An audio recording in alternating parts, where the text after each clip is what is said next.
Vamos iniciar nossa aula propriamente dita.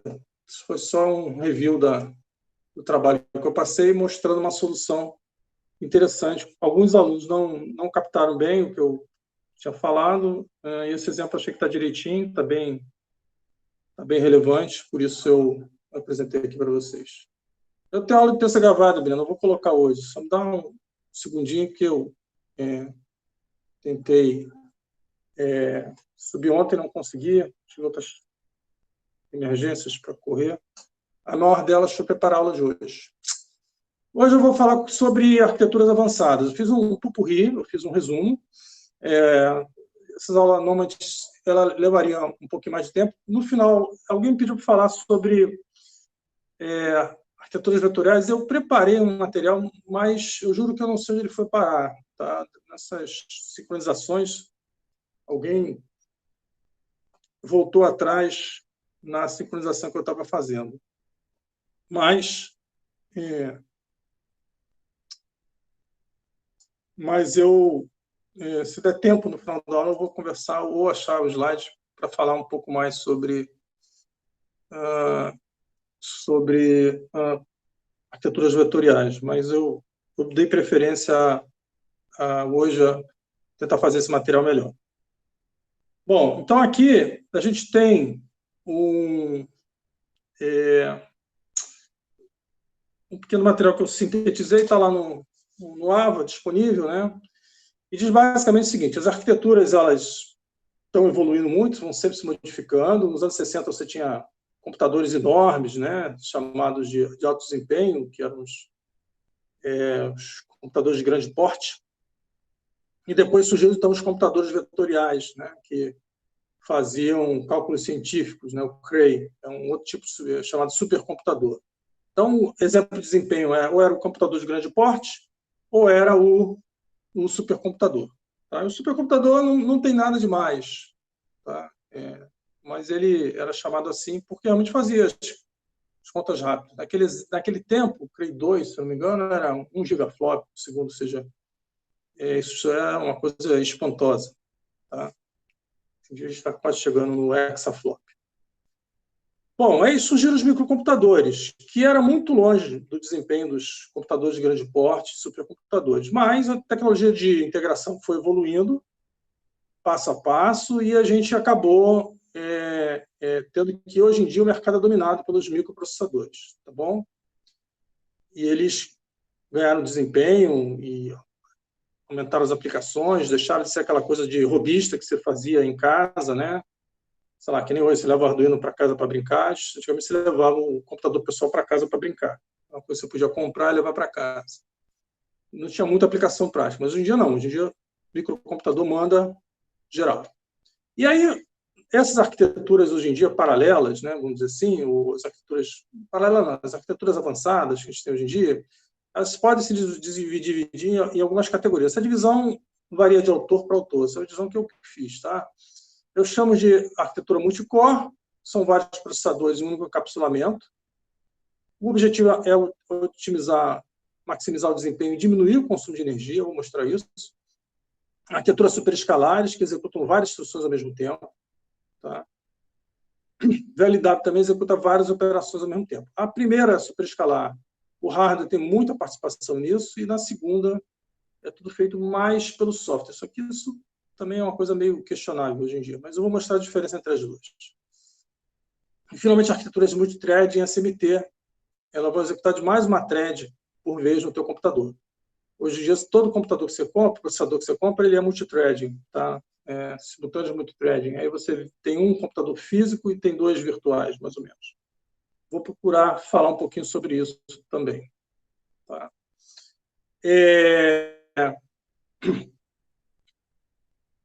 Você hoje tem muito paralelismo e é particularmente invisível ao programador essa extração de paralelismo. Isso acontece dentro dos processadores e aumenta o número de instruções despachadas por ciclo de relógio. Em vez de você executar uma instrução por ciclo, você vai executar 2, 3, 4, cada clock do relógio. Então, se o processador tem 1 GHz, ele está executando 4 GB operações por segundo. Né? Então, são coisas muito relevantes hoje em dia, a quantidade de instruções executadas pelo processador. E você também fez, durante esse tempo todo, ou durante parte desse processo que foi feito, foi o seguinte, foi aumentar o número de estágios do pipeline. Ah, mas isso não é pior? Tem mais estágios para executar a instrução? Não. Cada estágio fica mais simples e você acaba fazendo com que o relógio do processador possa ficar mais rápido e você execute as instruções mais rápido, até um certo limite. Tá? Então, você aumentava o relógio do processador, dividindo a execução das instruções em etapas cada vez menorzinhas, mais simples. Aí, a profundidade aumentou para 15, 20, até chegar, sei lá, 30 estágios de pipeline. Okay? Era a maneira de ganhar velocidade, aumentando o número de estágios de pipeline e o número de instruções por ciclo. Tá? Mas isso chegou no momento em que a tecnologia de fabricação cada vez mais, os transistores ficavam menores, e você tinha que fazer uma decisão sobre qual uso para aquela área de silício disponível. Quer dizer, a área de silício é a mesma, só que as coisas estão menores, você consegue colocar mais coisas lá dentro. E aí você podia ter um grande processador superescalar, com um pipeline profundo, despachando 6, 8, 10, 20 instruções por ciclo, né, um grande processadorzão, ou diversos núcleos com pipelines mais simples. Né? Qual o trade-off? O pessoal diz o seguinte, não adianta ter vários núcleos, vários processadores, porque eu não vou conseguir fazer uso desses núcleos. Né? Mas o perfil da computação ao longo desses anos mudou também. Você tinha só uma aplicação única normalmente, agora você tem os desktops, os computadores rodando várias aplicações ao mesmo tempo. Então, você ouve música, você acessa a internet, roda antivírus e faz N milhões de atividades ao mesmo tempo. Então, a característica também das aplicações mudou. Então, elas se tornaram multithread e passou a ter um conjunto de aplicações simultâneas de execução do processador que tornou viável você utilizar vários processadores num encapsulamento só, vários núcleos. Né? A gente chama core, né? Core é um processador, é a mesma coisa. E por que você desistiu, fundamentalmente, de ter um processadorzão só, grandão, um super pipeline para fazer? Porque ele esquentava muito. Quando começou a chegar perto de 4 GHz, esses processadores esquentavam muito e dissipavam mais de 150 watts cada chip e você não conseguia mais resfriá-los só com a ventoinha. Tinha que botar água circulando, fazendo outras coisas. Você vai dizer, mas hoje em dia tem processador de 4 GHz. Tem, mas não é 4 GHz o tempo todo. Ele dá um burst lá e depois, se ele percebe que está ficando quente, ele diminui o throttle, ele diminui a frequência dele, diminui a tensão de alimentação. E se tem um processador só trabalhando, um núcleo só, ele pode trabalhar na frequência maior. Mas se os outros núcleos estão trabalhando juntos, você tem que diminuir a velocidade, a frequência de operação desses núcleos. Não dá para todos os núcleos trabalharem na velocidade máxima o tempo todo. Então, o calor, a dissipação de calor foi o maior impedimento de você ter um único processador aproveitando da evolução da tecnologia de fabricação. Ou seja, e o surgimento de aplicações com várias threads ou vários processos simultâneos num computador só, tornou capaz o uso efetivo dos diversos núcleos e tornou essa segunda opção a escolha dos projetistas. Depois você começou a ter 2 núcleos num chip só, depois 4, depois 6, depois 8. Agora você tem chips com, sei lá, 12 núcleos dentro do próprio chip. Ok? Então, multicore foi a motivação dentro da evolução dos processadores devido ao uso, ao consumo de energia. Chama o power wall, né? A barreira, um muro de consumo. Né? E isso, e a mudança do perfil da computação, você migrou para os multicores que faziam a mesma coisa, gastando menos energia. Tem um detalhe técnico aí, que é o seguinte, se você tem um processador trabalhando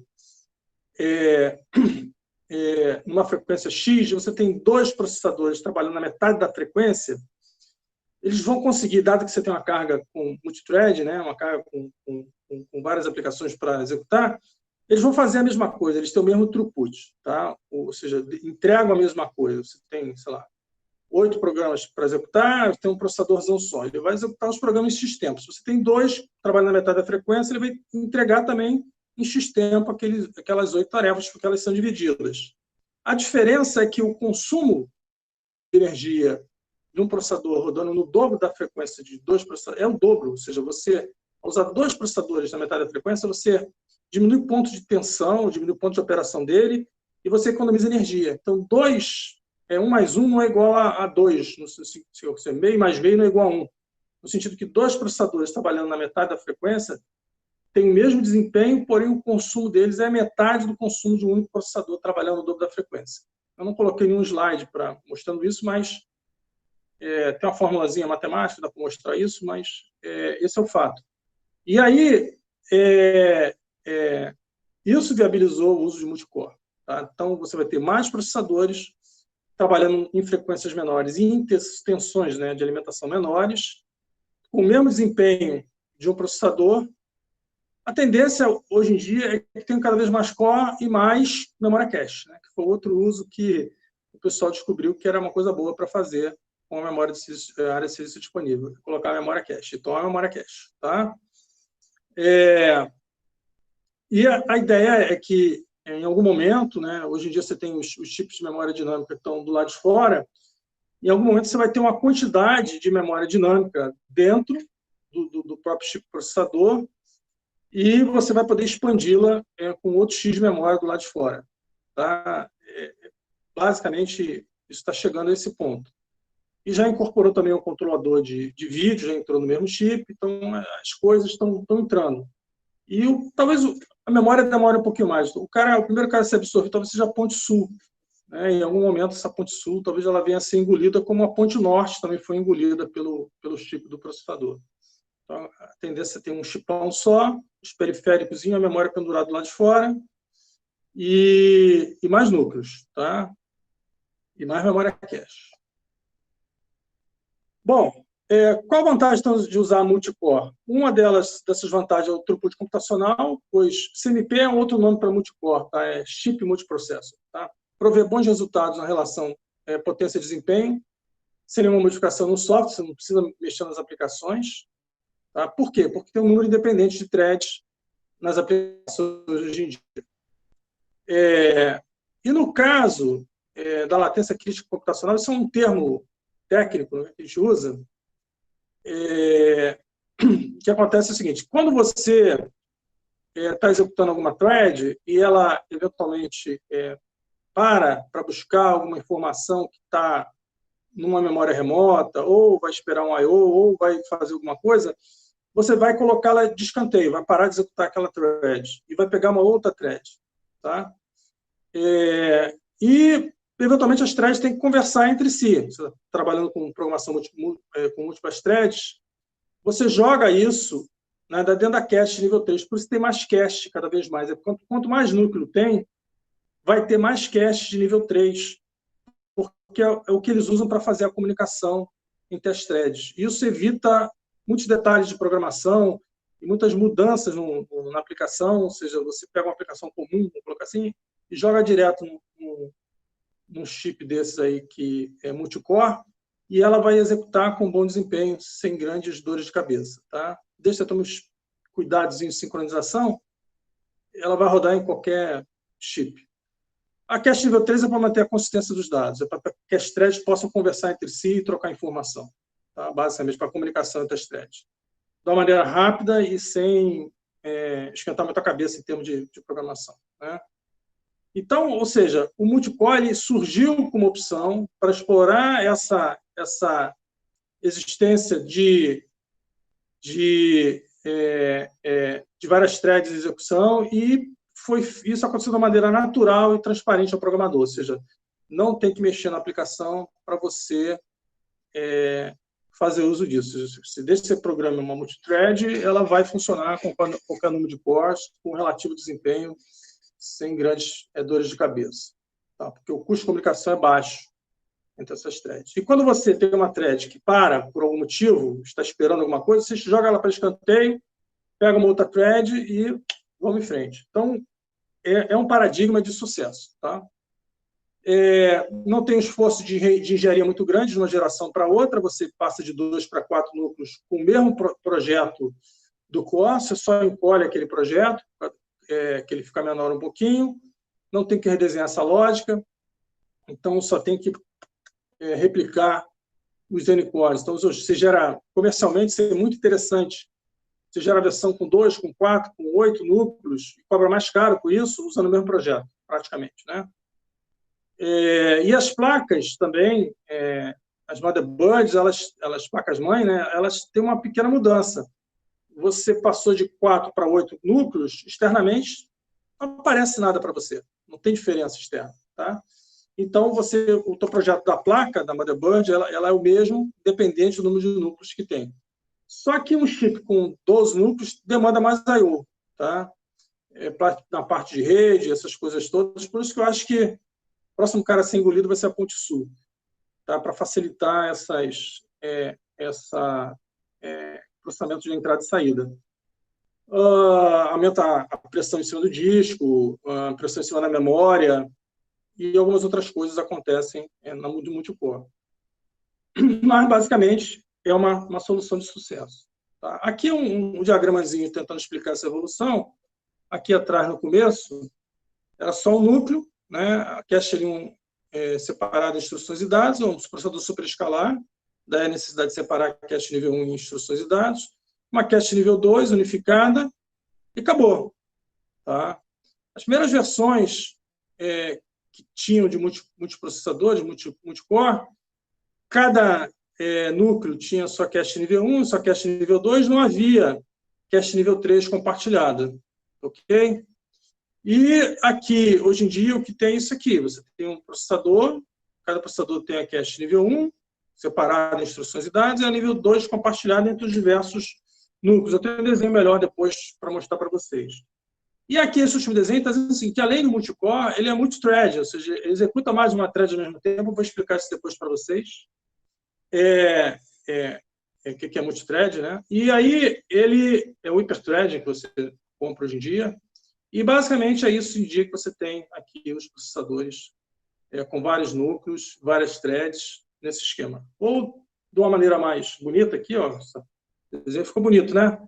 Eu que fiz, não. Tá? Roubei da internet. Aí, ele mostra os núcleos, a cache nível 1, separada de instruções e dados, uma cache nível 2 privada também, de cada núcleo, e uma cache nível 3 compartilhada. É assim que hoje em dia. Sendo que cada núcleo desse roda mais de uma thread ao mesmo tempo. Ele é multithread. Eu vou explicar melhor o que é multithread daqui a pouquinho. Multicore, DMA, muda de comportamento, os barramentos, não peguei a pergunta aqui. Deixa eu ver aqui. Ativar legendas, mensagem na chamada, mensagem na chamada. Será isso?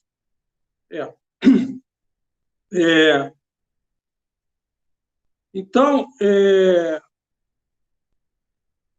o trabalho pode ser entregue atrasado. Eu já mostrei um pouquinho no começo para vocês, não tem nenhum problema. Com multicore, o DMA muda de comportamento, como ficam os barramentos, todos os core usam o mesmo barramento. Basicamente está aqui, não tem o desenho, basicamente você tem aqui o núcleo, o processador com vários núcleos, tem um barramento do lado de fora, ligando a memória, e o I/O. O I/O e o DMA não vão entender que tem vários processadores fazendo aqui. Por quê? A maior parte deles está rodando a aplicação. Só um deles está rodando o SO. E esse cara que vai fazendo o pedido. Claro, vai ter mais pedidos, porque tem mais threads querendo fazer mais coisas. Mas quem faz o pedido para ele é um núcleo só que vai fazer as demandas para o DMA para transferir informação da memória para o disco ou do disco para a memória. Ok? Então, não muda muito. Muda o volume, a quantidade de pedidos, mas não muda muito a lógica toda. Então, esse desenhozinho aqui sintetiza a arquitetura multicore. a motivação maior para elas é que, tinha área sobrando, como é que eu faço? O processadorzinho grandão ou vários núcleos, isso aí nos trouxe a solução melhor, devido à mudança nas aplicações e ao problema da energia, tá? O Powerwall que motivou a gente caminhar. E hoje em dia esses núcleos, todos eles são seguintes, se eu tenho uma aplicação só, eu pego um núcleo e boto ele na velocidade maior, na tensão maior, boto ele para trabalhar. Se todos os núcleos estão trabalhando, aí eu diminuo a tensão e a frequência deles para que a coisa não fique muito quente. Então, tem um throttle controlados. Ok? Como é que são esses núcleos por dentro? A maior parte deles são processadores superescalares. Tá? Processadores superescalares. Por quê? Ele tem mais de um pipeline em paralelo. A gente viu um pipeline que executa uma instrução só. Lá dentro, nessas máquinas, tem 2, 3, 4 pipelines, às vezes muito mais do que isso. E você, ao fazer isso, você gera problemas de acesso aos recursos comuns, que precisam ser duplicados na sua maioria. Os barramentos têm que ser aumentados, a largura deles, você quer separar a solução para o problema que já era a solução para um problema na arquitetura com pipeline, agora ela se torna mais importante ainda, porque você vai ter mais leitura, mais escrita de dados, então é fundamental ter uma cache de dados separados no nível 1. E o banco de registradores, que antes tinha uma porta de escrita e 2 de leitura, se você está despachando 4 instruções ao mesmo tempo, ele vai ter 4 portas de escritas e 8 portas de leitura, por exemplo. Então, aumenta muito o número de portas do banco de registradores. E, consequentemente, o tempo de acesso ao banco de registradores fica mais lento. Tá? Em algum momento também, se você estiver executando uma única thread, você vai perceber que tem dependência de dados, aí você não vai conseguir mandar uma instrução.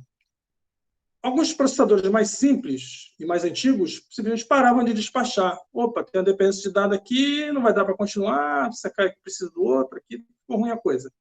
Aí parava. Só que esquemas mais elaborados, o que fazem? Será que a instrução seguinte ela é independente, ou seja, ela poderia ser executada na frente dessa que está esperando o dado? Aí ele percebe que não tem dependência e joga ela para frente para ser executada. E aí, isso gera o que a gente chama out of order execution, que é execução fora de ordem.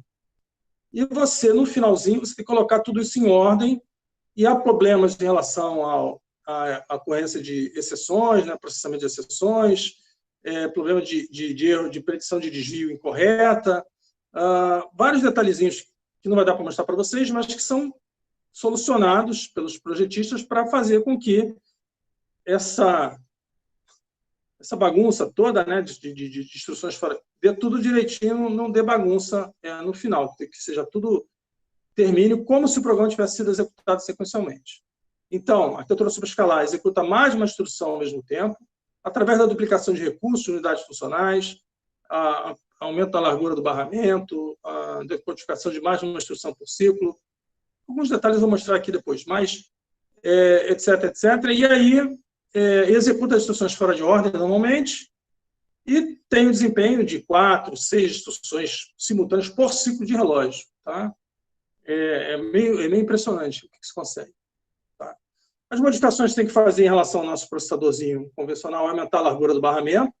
Se eu estou lendo 4 instruções por ciclo, não adianta, eu tenho que ter um barramento que tenha, sei lá, 32 bits vezes 4, 128 bits de largura para poder ler 4 instruções ao mesmo tempo da memória cache.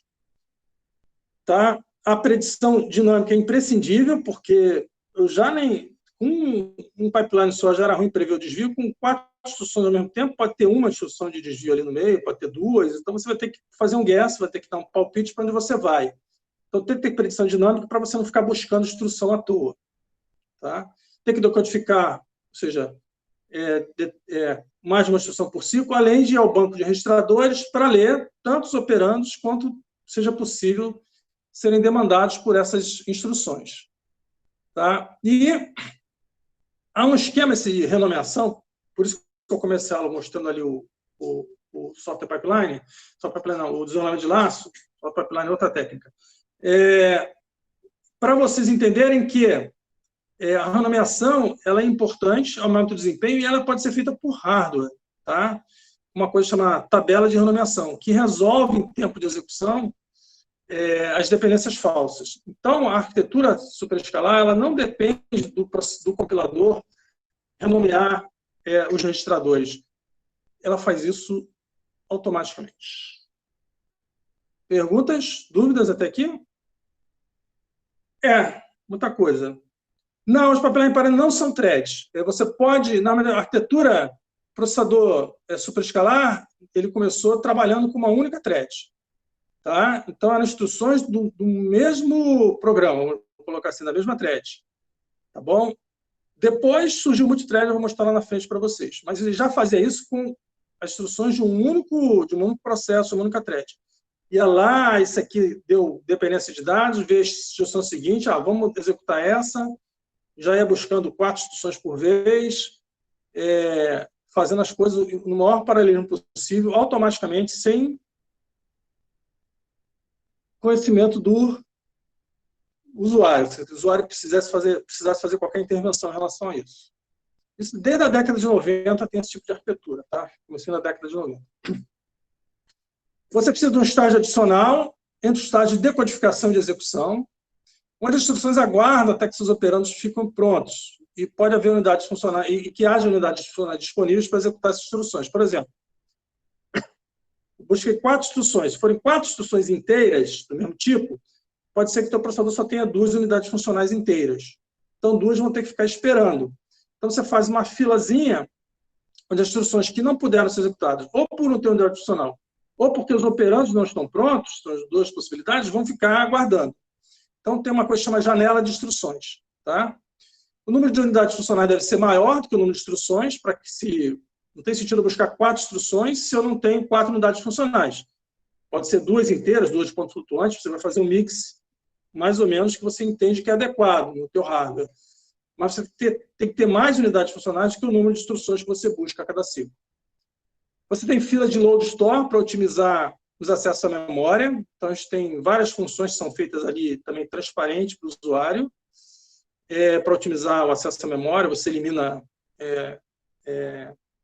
stores que se sobrepõem, você faz vários macetes ali, essa fila de load store. E deve-se colocar, pegar as instruções que foram executadas fora de ordem e terminá-las na mesma ordem especificada no código objeto original. Tá bom? E você também pode usar o escalonamento por software para aumentar o número de instruções que são executadas em paralelo. Então, o superescalar é uma solução de hardware, principalmente, mas também de software, já que o programa escalonado, ou seja, com as instruções reordenadas, vai executar muito mais rápido nesse tipo de arquitetura. Eu tenho um desenho aqui de um diagrama em bloco de um processador, MIPS R10000, é um MIPS 64, né? Ele não é fora de ordem, então está faltando o reorder buffer aqui, que é o mecanismo de colocar em ordem. Mas ele, basicamente, busca aqui 4 instruções por ciclo, tá? Da cache de instruções, que é separada da cache de dados aqui do outro lado. Você decodifica aqui 4 instruções por ciclo, e faz a predição de desvio, tem um estágio adicional para isso. Tem outro estágio para fazer a renomeação, tem uma tabela de renomeação por hardware. Basicamente, todo o registrador que é escrito, ele é mapeado num registrador arquitetural com um registrador físico. Tá? E aqui no banco de registradores, se você olhar aqui, não dá para ver, mas ele tem 64 registradores. Mas, mais mestre, o MIPS só tem 32 registradores, 64 bits, tudo bem, mas não tem 64. Pois é, ele coloca mais registradores físicos que os registradores arquiteturais para poder fazer a renomeação com mais facilidade. Tem 64 de ponto flutuante e 64 inteiros. E aqui tem as filas, no meio são as filas. No caso, ele tem 3 filas, uma fila de ponto flutuante, uma fila de inteiros e uma fila de load store, que ele vai, então, fazer o acesso, separar as instruções de acordo com o tipo de cada uma dessas filas. O que elas estão fazendo nas filas? Estão esperando ter unidade funcional disponível aqui do outro lado e esperando os operandos ficarem prontos. É uma máquina muito simples, um superescalar bem simples esse cara, só tem 2 unidades inteiras, uma unidade para calcular o endereço do load store, tem 3 unidades de ponto flutuantes, né? Sendo que uma é um somador, ele tem um multiplicador, um divisor e raiz quadrada. Tem 3 unidades de ponto flutuante e 2 inteiras. Uma cache de dados, aqui é a TLB, aqui em algum lugar deve ter uma TLB de instruções também, essa TLBzinha é só de dados, e tem uma interface que cache nível 2 era fora do chip. Você como é que ele é bem antiguinho. Ele lê 4 instruções por cada ciclo. Então, pode executar até 4 instruções em paralelo. Notem que o pipeline dele está mais sofisticado. Você tem pelo menos 1, 2, 3, 4, 5, 6, 7 estágios aqui, no mínimo. Tá? Se for de ponto flutuante, vai ter mais. E ele ganhou um estágio de renomeação, que é feita por hardware, ganhou uma fila para esperar aqui, e é isso. Vai levar bem mais estágios para executar essas instruções aqui. Então, a predição de desvio por hardware também. E esse cara era muito bonitinho. Funcionava bem legal. O MIPS, eu passei mais um trabalhinho para vocês, eu fui utilizar a base do processador da China. A China está usando o processador chinês lá, e ele usa o MIPS como base. A máquina de 64 bits. Deixa eu ver se tem algum slide. Aqui tem outro slide. Basicamente, ele mostra a mesma coisa, só que aqui, ó, até a tabela de mapeamento, de renomeação, você trabalha com registradores arquiteturais, de 5 bits, são 32 registradores. E daqui por diante, depois da tabela de renomeação, você trabalha com registradores físicos, tem 6 bits de dado. É a mesma coisa, pré-decodificação, busca da instrução, decodificação, predição de desvio, renomeação, fila de instruções, acesso ao banco de registradores para pegar os operandos, execução da instrução, escrita do resultado.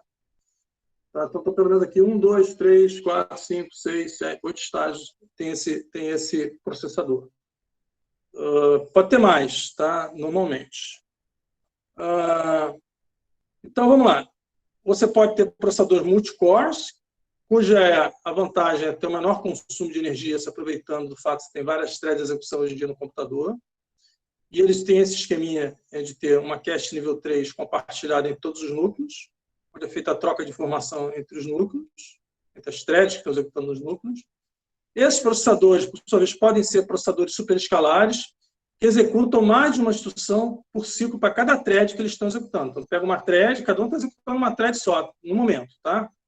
E aí vão fazer isso mediante várias modificações no hardware, aumento da largura do barramento, predição de desvio mais elaborada, fila de instruções, etc., para permitir a execução de várias instruções por ciclo de uma única thread.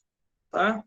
E esse é o esquema vencedor hoje em dia. Todo processador é multicore e superescalar. Eu vou mostrar também, ele é multithread, eu vou mostrar no finalzinho como é que é feito esse negócio de multithread.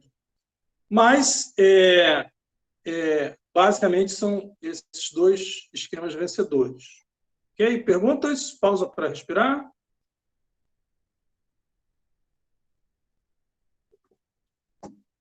Gente, eu estou, claro, omitindo muito detalhe, mas a ideia geral é essa. Estou querendo que vocês tenham uma ideia de como são essas arquiteturas modernas. Eu tinha um curso, tenho um curso, né, Arquitetura 2, que falo mais detalhes sobre isso tudo e aprofundo os detalhes todos que eu mostrei para vocês, de predição de desvios, um monte de coisa. É muito bacana.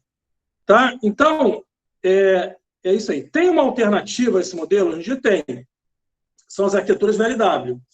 Mas com restrições. Vou mostrar. VLW é um acrônimo, uma abreviatura para Very Long Instruction Words. São máquinas que exploram também o paralelismo no nível das instruções, ou seja, você vai pegar as instruções de uma thread ou de um processo e vai executá-las em paralelo. Tá? Também tem várias unidades funcionais. A diferença é que o escalonamento, o despacho das instruções é determinado pelo compilador. E na máquina superescalar é tudo resolvido em tempo de execução. E na máquina VLW isso é feito antes pelo compilador. Mas, ora, como é que o compilador determina a ordem de execução das instruções? Na realidade, o que ele faz, que instruções vão ser executadas em paralelo? O que ele faz é o seguinte, ele monta uma palavra longa, daí o nome dessa arquitetura. Né? A palavra ela vai conter mais de uma instrução RISC, então ela vai conter 1, 2, 3, 4 instruções RISC, que são necessariamente independentes. Tá? Então, e a posição delas na palavra longa já diz para que unidade funcional elas vão. Então, o hardware do espaço, teoricamente, ele é mais simples. Tá? Então, na máquina VLW, o compilador é que é responsável pelas operações de determinar que instruções ou que operações vão ser executadas em paralelo. Tá? Operações possam, então, ser executadas em paralelo, vão estar na mesma palavra longa, e você faz... Tá? Não, o compilador, pelo contrário, o compilador é mais rápido. O compilador compila o código, verifica quem é que vai ficar em paralelo, e aí ele monta a palavra longa. E depois que vai para executar, já foi, entendeu? O trabalho já foi feito antes. Quer dizer, o compilador gera um código objeto com as palavras longas montadas e manda executar. Tá? E como é que ele faz isso? Ele vai usar aquele esqueminha que a gente fez na aula passada. Divide o código, o programa em blocos básicos, vê dependências diretas, vê as dependências falsas, renomeia, monta lá a palavra longa, com instruções que sejam independentes entre si. Tá? E tem outras técnicas que a gente não viu, que chama trace scheduling e list scheduling, que são bem interessantes, que aumentam a capacidade de colocar instruções para serem executadas em paralelo. Tá bom? Também são técnicas que a gente vê no curso de Arquitetura 2. E aqui é só um exemplo para vocês da palavra longa do IA64, do Itanium, que também parou de ser fabricada agora. A instrução 2, a instrução 1 e a instrução 0. As instruções têm 41 bits. E tem um template de 5 bits. Então, a instrução toda do cara tem 128 bits de largura. Você fala, mas isso é muito largo? Mas no processador superescalar já tem que buscar 4 instruções ao mesmo tempo da memória. 4 vezes 32 dá 128. É a mesma coisa. Só que aqui o compilador montou. Tá? Então, o compilador monta esses pacotes, né? O pacote é a palavra longa de 128 bits, contendo 3 operações e um template. O IA64 não tem operação de NOP, quando você, para preencher posições vazias no pacote, quando você não pode colocar uma instrução que vai executar em paralelo, o template indica. Essas instruções são todas paralelas. Opa, deu merda aqui, essa aqui tem que ir na frente, outra tem que ir depois. O template indica se as instruções no pacote podem ser executadas em paralelo, se uma ou mais delas dependem, são executadas serialmente, né? Se o pacote pode ser executado em paralelo com o pacote vizinho também. Aí você pode executar até 2 pacotes em paralelo. Então, no IA64, ele pode buscar até 2 dessas instruções em paralelo na memória cache, e executar até 6 instruções em paralelo. É o topo do IA64. Problema do VLW, ele não é compatível, retrocompatível, em termos de software, porque você tem que recompilar o teu programa, tá? Para gerar um código novo, gerar a palavra longa. E aí, vários projetos surgiram desde a década de 80, e um atrás do outro fracassou comercialmente. Tá? A última tentativa foi essa do Itanium. Foi uma iniciativa da HP, no tempo que a HP era HP, junto com a Intel. Eles fizeram uma arquitetura VLW. E quiseram posicioná-la no topo do mercado, ou seja, você vai comprar aqui esse cara porque ele é o mais performático que eu tenho, né? E isso tudo. Porém, eles fizeram um pequeno erro nesse projeto, uma história engraçada, né? Que está aqui nesse desenho de uma maneira bem sutil. Essa aqui é uma arquitetura VLW. Poxa, mas parece igualzinho ao superescalar. É bem parecido. Olha lá. Tinha 4 unidades inteiras, 4 de processamento gráfico, né? Tinha 4 pontos flutuantes. O banco de registrador aqui, 128 registradores. Não tinha nem 64, ele tinha 128 registradores de inteiros, 128 pontos flutuantes. Para poder usar para quê? Para renomeação. Tá bom? 2 unidades de load store, 3 unidades de petição de desvio, e tem algumas outras coisas que são específicas da arquitetura, mas tinha 8 registradores de desvio, que ele chama, tinha ele chama ALT, Advanced Load Table, isso aqui eu não sei o que é, mas tinha uma cache de dados, uma cache de instruções separada também, o mesmo problema. Tinha instruções que buscar instruções, enquanto outras instruções estavam acessando os dados. Então, ele também tinha cache de nível 1 separado em instruções e dados. Por que esse cara não deu certo? Porque ele tem esse bloquinho aqui no meio. Está vendo isso aqui? É um IA32 Decode Control. O que é isso? Não é IA64? Por que tem um IA32 aqui no meio? Porque essa arquitetura, para tentar vencer a resistência no mercado e o problema das VLWs, ela se propôs ser compatível com a arquitetura x86, que é a arquitetura de 32 bits da Intel. Então, ele tinha um tradutor que traduzia a instrução x86 para a instrução VLW on the fly. Aí alguém perguntou lá atrás, mas mestre, isso não é lento? O compilador fazia, não, é muito mais lento fazer por hardware. Tá? Então, o que acontecia? Quando você não tinha o código já traduzido pelo compilador, e tinha que fazer isso por hardware, era muito mais lento, e o desempenho dessa arquitetura caía significativamente. Então, ela só era boa rodando código nativo, código VLW. Código compatível com o x86, uma porcaria.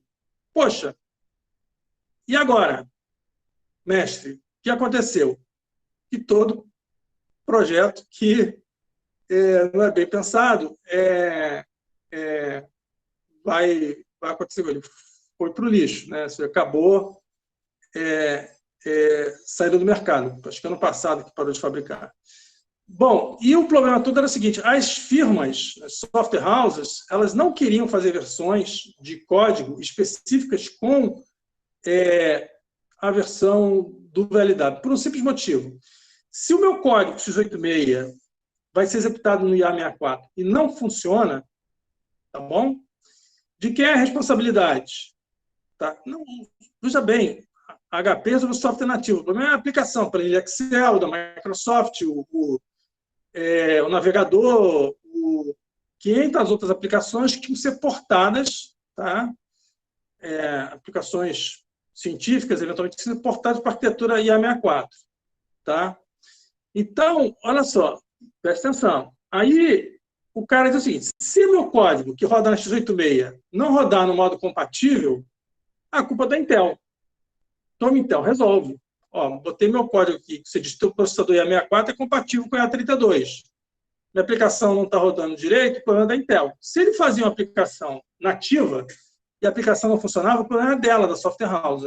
Então, ninguém queria investir em gerar versões específicas para o IA64. E tudo que rodava no IA64 rodava no modo IA32. E, nesse modo, ele era com desempenho inferior aos processadores superescalares que eram vendidos pela Intel, pela mesma Intel. Tá? Então, você pagava caro, porque esse processador era caríssimo, não tinha software feito especificamente para ele, você tinha que usar o software compatível com o IA32, e ele rodava mais lento do que se você comprasse um processador, qualquer multicore desses, Intel, qualquer coisa compatível com o x86. Mesmo o x86-64. Tá? É que essa arquitetura não é a x86-64, é IA64. Tá? E aí, é uma boa ideia que foi para o lixo. Ninguém mais usa VLW hoje em dia, basicamente. Tá bom? É a vida. Acontece. Tá? É a alternativa ao superescalar, mas por razões mercadológicas não. Ele é mais rápido? Mas eles tentaram fazer esse cara ser compatível com o IA30. Colocaram tanta tralha aqui dentro, tem muita coisa aqui dentro. O hardware ficou muito complexo. Então, essa história VLW tem um hardware simples, não colou. E, assim, é a vida. Tá bom? Perguntas? Gente, o que é? VLW em 15 minutos, tá? Se tanto. Tem muitos detalhes que eu não falei, mas eu estou falando assim, eu quero mostrar a ideia para vocês dessas arquiteturas, né? Da superescalar, da multicore, né? Da multicore, da superescalar, da VLW. Ninguém tentou lançar. Teve uma empresa que tentou lançar um VLW mais simples, chamada... E é uma boa ideia. Ela chamava... Deixa eu ver se lembrar o nome aqui. O Linus Torvalds trabalhou nela. Tá? Tesla, não. Qual é o nome do chip dela? Ela fez um chipzinho VLW para baixo consumo. Tá? A ideia dela foi: eu vou fazer um VLW de baixo consumo compatível com o x86. Também não escapou do problema da compatibilidade. Tá? E eles fizeram o CruzeOS, né? CruzeOS Meta, né? O nome da empresa é Meta alguma coisa. Fizeram o Cruzoé. E esse processadorzinho, ele basicamente era um VLW de baixo consumo e não alto desempenho. Ele era para dispositivos portáteis. Só que ela surgiu lá em 2000 e pouquinho. E antes do boom dos portáteis, dos notebooks, dos celulares, essas coisas. Se ela tivesse surgido um pouquinho depois, talvez tivesse conseguido sobreviver. O processador chamava Cruzoé. É um VLW compatível com os 86 e que ele não tinha um hardware para montar instruções VLW a partir do x86. Ele tinha um software. Tá? Ele fazia isso, montava VLW por software. É Transmeta o nome da empresa, né? Tá? Multicore, então, que a gente está vendo, superescalar e VLW. Tá? E são as opções arquiteturais nos últimos, 10 anos, tá? Que estão no mercado. E tem ainda uma última opção, tá bom? Deixa eu só olhar aqui se tem mais perguntas, que às vezes eu me perco aqui. Ninguém tentou lançar um VLW mais simples, só essa Transmeta, mas também faliu. As primeiras empresas que lançaram as primeiras máquinas VLW também faliram, tá? Só para dizer, para vocês ficarem claros. E tem uma caveira de burro enterrada no VLW, tá bom? Todo mundo que tentou mexer com isso se deu mal. Primeiro, pela compatibilidade binária. Você lançar uma coisa nova que não tem compatibilidade binária é muito difícil. E 2, que tendo compatibilidade binária, você tem problemas de performance, de desempenho, que não puderam ser superados, né, até o momento.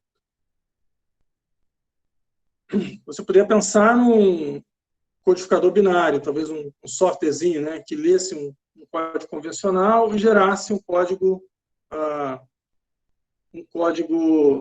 VLW. O ARM não tem compatibilidade binária com o Intel, é verdade, mas você não roda planilha Excel, você não roda banco de dados no ARM, você não roda uma série de aplicações que roda lá. E o ARM, eles foram espertos, né? Se você olhar se você olhar o Android não executa em cima do ARM, ele tem uma máquina virtual, Java. Toda aplicação roda em cima dessa máquina virtual.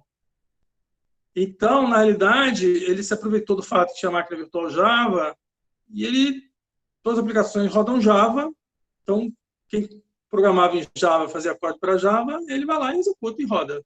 Tá? A pergunta é boa, mas a resposta é malandra. Eles fizeram uma máquina virtual Java e toda aplicação roda Java. É assim que eles ganharam o mercado com Android, com ARM. Tá? Que é um processador bonito, interessante. Também uma arquitetura interessante, processador RISC, coisa e tal. Foi assim que eles venceram a compatibilidade binária. Tem alguma saída. Se fizer um VLW compatível com Java, pode ser uma solução, pode ser uma ideia. Tá bom? É legal esse negócio de trabalhar com projeto de processador. Finalmente, a arquitetura multithread. Ela procura reduzir o overhead na troca de contexto entre threads, com a adição de recursos no próprio processador para armazenar o contexto de cada thread. Vamos lá. Quando está falando de execução de processos e threads, é diferente do que ponto. As threads compartilham o mesmo contexto. Então, trocar de thread é muito mais fácil que trocar de processo. O processo tem que salvar todo o banco de registradores, portador de instruções, TLB, tabela de página, um monte de coisa lá na memória. As threads compartilham o mesmo espaço de endereçamento. Então, se trocar de uma thread para outra do mesmo processo, não é tão custoso assim. Então, o que o pessoal começou a bolar? Hardware que pudesse guardar o contexto inteiro da thread, ou seja, contador de pilha, né? Contador de instruções e o banco de registradores. E quando você trocasse de thread, você só trocava o banco de registradores, o contador de instruções daquela thread. Então, a troca de thread ficaria muito mais rápida, tá bom? Essa foi a ideia inicial. Na década de 80, 90, por aí, uma coisa assim, surgiu. As mais antigas, as multithreads mais simples são mais antigas, mas a ideia era essa, tá? Qual a ideia? Esconder o efeito da latência de certas operações demoradas. Então, a thread vai ler uma coisa que está demorando muito, troca de thread, aquilo que eu falei lá atrás. Tá? E aí os múltiplos contextos de threads processadores são criados através da replicação dos elementos de hardware. Banco de registradores, apontador de instruções, a palavra de status processador, a palavra é o apontador de pilha, basicamente. Nesse caso, que cada thread tem sua pilha separada, está apontando aí. Né? A palavra de status é só aqueles bits para dizer se está em modo usuário, modo processador, negativo, zero, carry, que alguns processadores hoje em dia nem têm isso. Tá? Então, eles têm 3 modelos. Né? Multithread de granularidade fina são as primeiras máquinas, granularidade grossa, que eu não vou falar, e multithread simultâneo. Ok? Bom, granularidade fina. O processador troca de contexto a todo ciclo. Apenas uma instrução de cada thread está presente a cada instante de tempo no pipeline. A lógica de controle do pipeline estão bastante simplificadas, já que não tem dependência de dados entre as instruções, não tem adiantamento de dados, não tem um monte de coisa. Tá? Ou seja, cada estágio do pipeline tem uma thread, uma instrução de uma thread diferente. O overhead para trocar de contexto é nulo, mas você tem que ter tantas threads quanto forem os estágios do pipeline. Então, com essa tendência de fazer máquinas super pipelines, o número de threads que eram necessários para essa máquina funcionar rápido era muito grande. Você tinha que ter um número de threads maior, muito maior do que o número de estágios do pipeline. Sei lá, se está 5 estágios no pipeline, tem que ter 10, 20, 30 threads para você poder estar trocando de contexto toda hora. E isso é caro, ter os contextos todos em hardware, e apesar de não haver problema de compatibilidade binária, essa máquina não fez muito sucesso, lá no comecinho. Depois eu vou mostrar um desenho melhor. E vieram essas substituídas anos depois. Tá? O NCE fez um projeto, eu participei do início dele, um projeto de uma máquina, do processador multithread de granularidade grossa. Tá? Era baseado no Spark, né? Spark Plus, lá, NCE Spark Plus, uma coisa assim. E ele era a máquina multithread de granularidade grossa. Ou seja, ao alcançar determinadas instruções que poderiam gerar latência, ele fazia uma troca de contexto. Tá?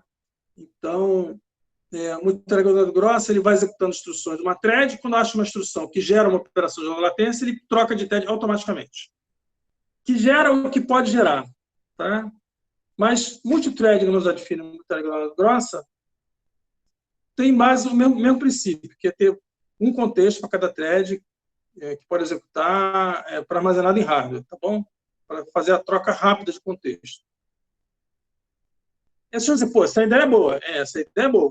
Tá? A Inventar multithread simultâneo. Ele parecido, a diferença dele do multithread simples, que basicamente é o seguinte: o multithread simultâneo é uma técnica, vou ler aqui, que permite múltiplas threads despacharem múltiplas instruções a cada ciclo para unidades funcionais do processador superescalar. O que pegou? Eles pegaram o processador superescalar, modificaram, para que a cada ciclo fossem despachadas instruções de mais uma thread. Mais quantas? Vamos ver, mais quantas. O SMT, então, combina a capacidade de despacho de múltiplas instruções da arquitetura superescalares com a habilidade de esconder a latência das arquiteturas multithreads. A ideia é fazer a troca de contexto ficar mais rápida. Tá? Então, a cada instante de tempo, instruções de diferentes threads podem estar sendo executadas simultaneamente. Busca reduzir o número de slots de despacho não ocupados, que é elevado em arquitetura multithread, e o número de ciclos em que nenhuma instrução é despachada, que é elevado em arquitetura superescalares. Eu vou mostrar isso, um desenho, depois para vocês. Tá? Que é esse aqui. Esse é o nosso processadorzinho convencional, o nosso MIPzinho 64, que a gente está rodando lá no simulador. A gente tem que, em várias situações, temos o quê? Bolhas no pipeline. Tá? Então, ele vai ter instrução, instrução, e tudo de uma thread só. Instrução, instrução, instrução, você vai ter as bolhas que reduzem dependência de dados e controle, e reduzem a utilização das unidades funcionais com um único pipeline. Tá? E aí, você inventou o superescalar. São vários pipelines. Oba! Só que são instruções da mesma thread.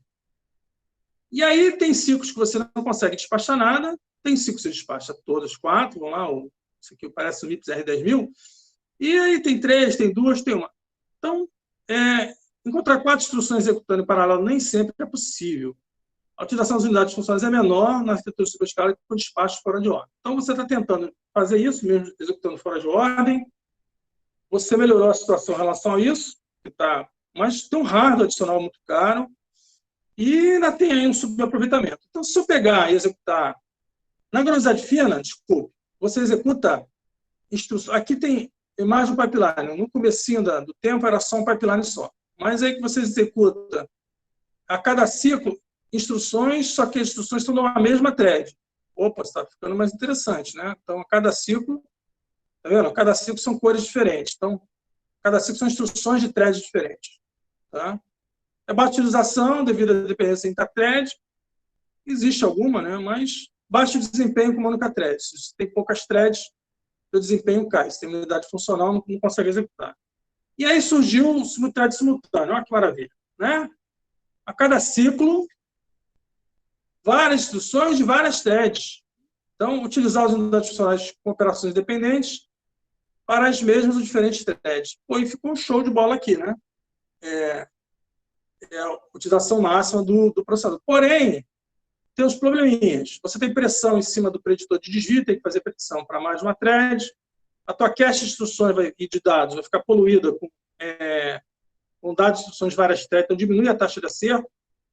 Você vai ter que duplicar a TLB, duplicar banco de registradores. A tabela de renomeação ela fica poluída também. Você vai ter que estar renomeando instruções de várias threads. Isso gera uma pressão em cima do hardware muito grande. Então, os ganhos não são tão significativos. Quando a gente fala em multi-thread simultâneo, hoje em dia a gente está falando de 2 threads. Tá? Não dá para fazer essa brincadeirinha com várias threads sem pagar um preço caro por isso. Então, tem o hyperthread da Intel, é a opção mais utilizada. E você, então, com multi-thread simultâneo, você vai chegar lá naquela última situação, antes de falar alguns detalhes a mais, eu vi lá no começo, talvez esse slide tivesse estar no final, mas que é essa aqui. Você tem, então, vários núcleos, cada um com sua cache nível 1 e nível 2, uma cache nível 3 compartilhada, e processadores multithread, com contexto pelo menos 2 threads. Perguntas? Vai acabar não, tem mais 2 slides aqui. Acabou ainda não. Tá?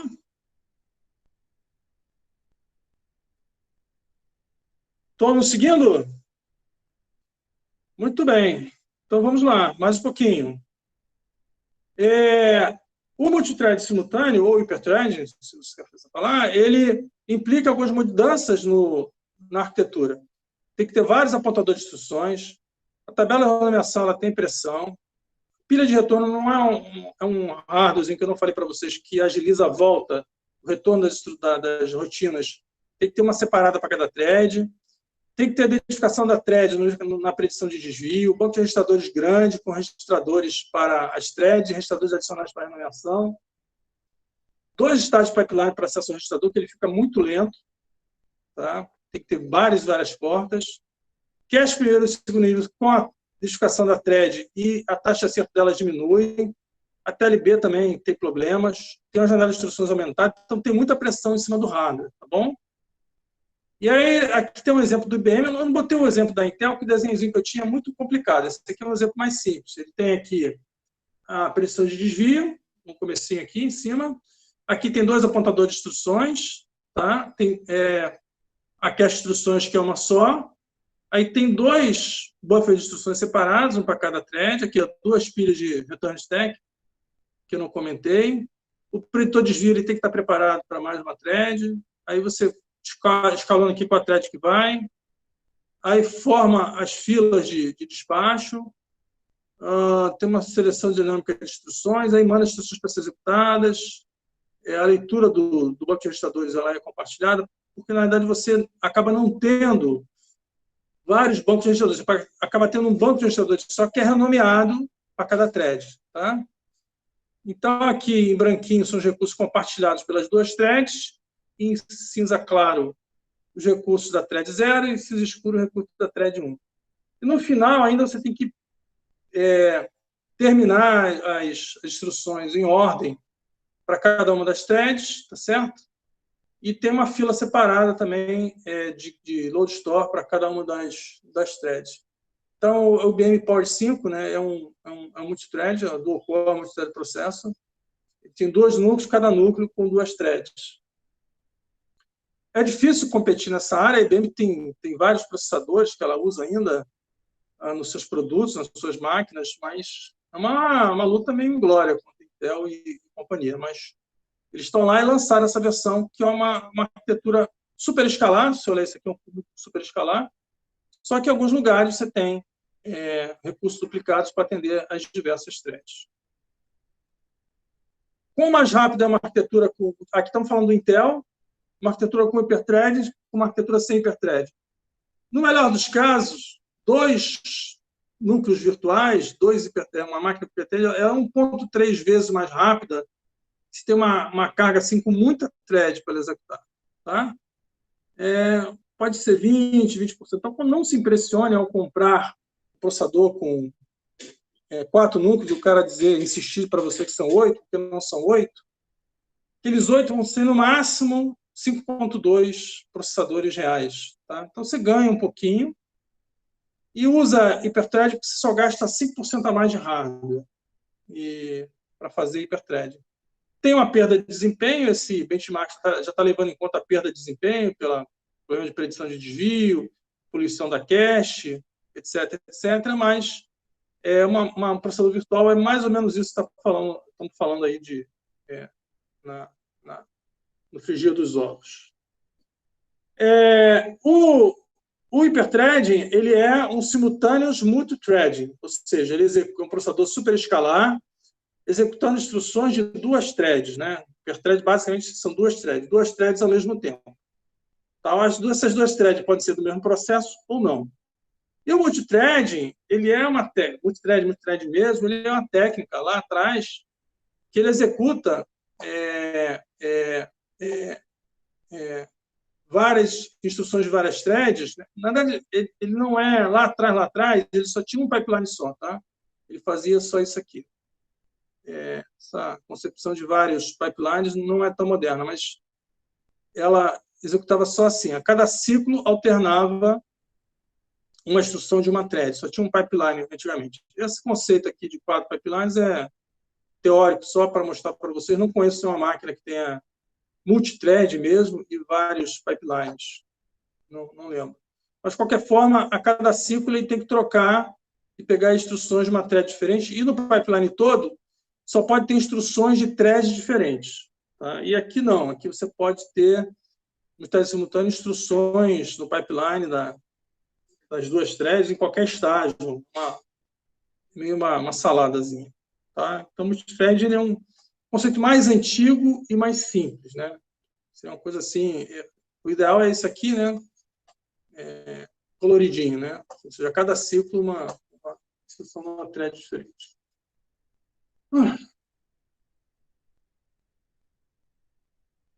Falei. Acabaram os slides. Ok? Bom, eu escolhi isso aqui porque vocês terem um mínimo de entendimento em relação ao que tem no mercado, aí, hiperthread, ponderar, multicore, o que é um sim, não sei.